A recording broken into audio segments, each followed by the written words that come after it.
village of sleep stories. In a quiet corner of the world, nestled in a lush valley surrounded by the gentle embrace of rolling hills, there was a quaint village that seemed untouched by time. This was the village of sleep stories, a place where the power of dreams and storytelling converged in the most enchanting way. Each night as the sun set and the stars began to twinkle in the sky, the villagers would gather in their homes and prepare for an extraordinary experience. As they lay down to sleep, they would be visited by the sleep storytellers, a group of talented individuals who had the unique ability to weave tales that could be experienced in dreams. These sleep storytellers were revered in the village, as their stories provided comfort, wisdom, and inspiration to all who heard them.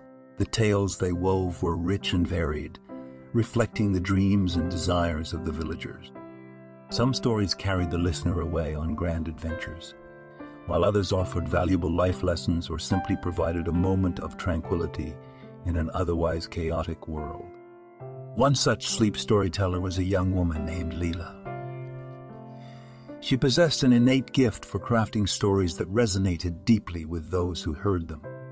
Her dreams were vivid tapestries of emotion and wonder, and she was beloved by the villagers for her ability to transport them to far-off places and inspire their hearts.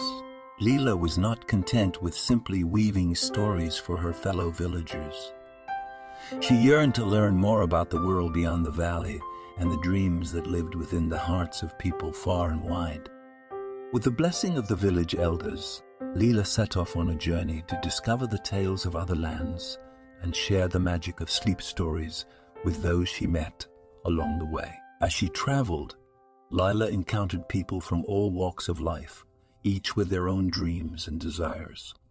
She listened to their stories, shared her own, and wove dreams that spoke to their deepest yearnings. Word of her talent spread, and people from all corners of the world sought her out, eager to experience the magic of her sleep stories. During her travels, Leela discovered that many people were plagued by sleepless nights and troubled dreams. She realized that the power of sleep stories could provide solace and respite to those who struggled with restlessness, and she dedicated herself to helping these individuals find peace in their slumber. As she continued her journey, Leela met a fellow traveler named Rylan, a skilled musician with a gift for soothing the weary with his melodies. Recognizing a kindred spirit, the two joined forces, combining Leela's sleep stories with Rylan's calming music to create a symphony of dreams that eased the troubled minds of those they encountered. Together, Leela and Rylan brought comfort and solace to countless people, their talents complementing each other beautifully. As they continued their journey, they discovered that the power of their combined gifts could also help those who were struggling with more than just restless sleep. In one village, they encountered a young girl who had been struck mute by a terrible event. Her family and friends despaired, unsure of how to help her find her voice again. Leela and Rylan devised a plan, weaving a sleep story filled with courage and hope, accompanied by a melody that stirred the heart. That night, as the young girl slept, she experienced the sleep story Leela and Rylan had crafted. Within the dream, she found the strength to face her fears, and when she awoke, she spoke for the first time in months, her voice filled with joy and gratitude. The village celebrated the miracle, and Leela and Rylan knew they had found their true calling. Word of their success spread, and more people sought their help, eager for the healing and inspiration that Leila's sleep stories and Rylan's music could provide. Together, they traveled from village to village, sharing their gifts and touching the lives of countless individuals along the way. As Leila and Rylan's reputation grew, so did their desire to share the power of sleep stories and healing music with the world. They began training others in their crafts, teaching them the art of weaving dreams and crafting melodies that could soothe and inspire. Over time, they established a network of sleep storytellers and musicians, all dedicated to bringing comfort, healing, and hope to those in need. The teachings of Leela and Rylan spread far and wide, and soon there were sleep storytellers and musicians in every corner of the world. However, the spread of their gifts also caught the attention of those who sought to use their powers for their own selfish purposes. A powerful sorcerer, envious of Leela and Rylan's influence and the love they received from the people, sought to harness the power of sleep stories and music for his own gain. He began by corrupting the dreams of those who listened to the sleep storytellers, twisting their stories into nightmares and filling the minds of the people with fear and doubt. The once peaceful and inspiring dreams became a source of terror, and the people turned against the sleep storytellers and musicians, fearing the power they once cherished. Leela and Rylan were heartbroken by the sudden turn of events and knew they had to confront the sorcerer to save their legacy and the countless lives touched by their gifts. Gathering their most skilled students and allies, they embarked on a quest to find the sorcerer and put an end to his dark influence. The journey was long and fraught with danger, as the sorcerer sent his minions to hinder their progress. But Leela, Rylan, and their companions persevered, their determination fueled by the knowledge of the good their sleep stories and music had brought to the world. Finally, they reached the sorcerer's lair, a foreboding fortress shrouded in darkness. With courage in their hearts, they confronted the sorcerer, determined to protect their gifts and the countless people who had found solace in their dreams and music. As the battle ensued, Leela and Rylan combined their talents, weaving a sleep story filled with love, hope, and the strength of the human spirit, accompanied by a melody so powerful that it shook the very foundations of the fortress. The sorcerer, overwhelmed by the beauty and strength of their creation, found himself unable to resist the power of their combined gifts. As the sleep story and music washed over him, the sorcerer's heart was touched by the very emotions he had sought to suppress in others. He realized the error of his ways and released his hold on the corrupted dreams, allowing the sleep storytellers and musicians to once again bring comfort and solace to the world. With the sorcerer's defeat, Leela, Rylan, and their companions returned to the village of sleep stories, where they continued to share their gifts and train others in the art of sleep storytelling and healing music. The legacy of Leela and Rylan lived on, a testament to the power of dreams, the beauty of music, and the enduring strength of the human spirit.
you.